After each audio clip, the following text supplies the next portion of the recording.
Computer games are a multi-billion-dollar industry dominated by a handful of big-name companies. Now the smaller players are getting their chance with the advent of smartphones, which make it easier and cheaper to publish your own games. One local company has used this with great success, but is finding a skill shortage and strong dollar are putting the brakes on growth.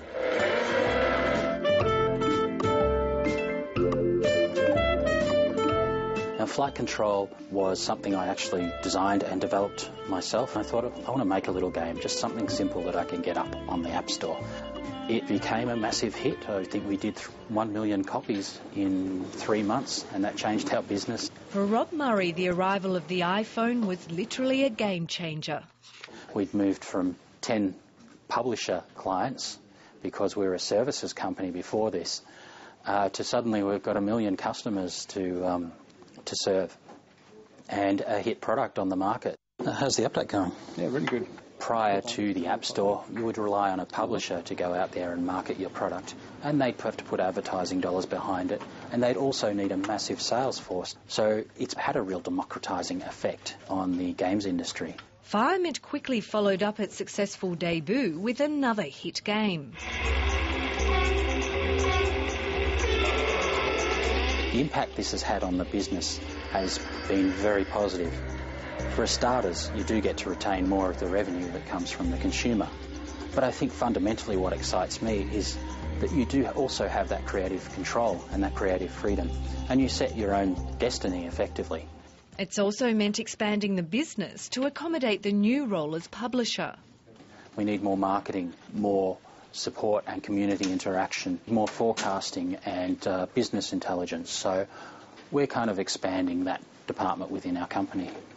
So trying to expand our publishing department within Australia is actually quite tricky because there haven't been a lot of publishers here in the past.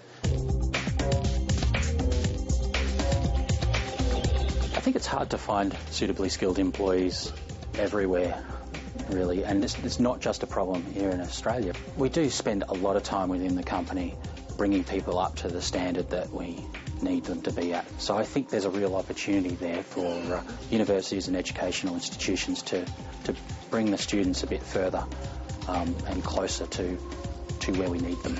With 95% of revenue generated overseas, the strong Australian dollar is also a hindrance.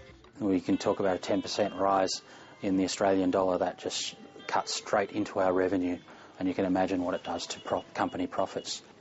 Ultimately, there's not much we can do to combat a strong Australian dollar.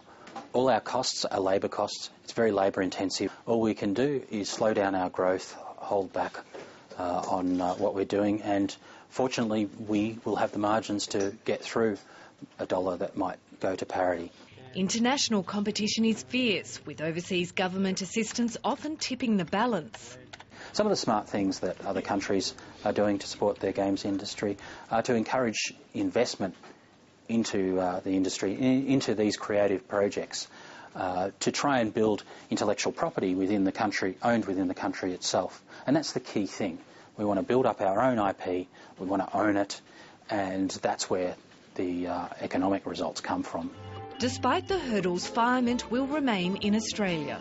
We have something here that is working. We have a culture that's working. We have a great community of game developers. So I have every intention of using that to the fullest right here in Melbourne. Rebecca Nash reporting.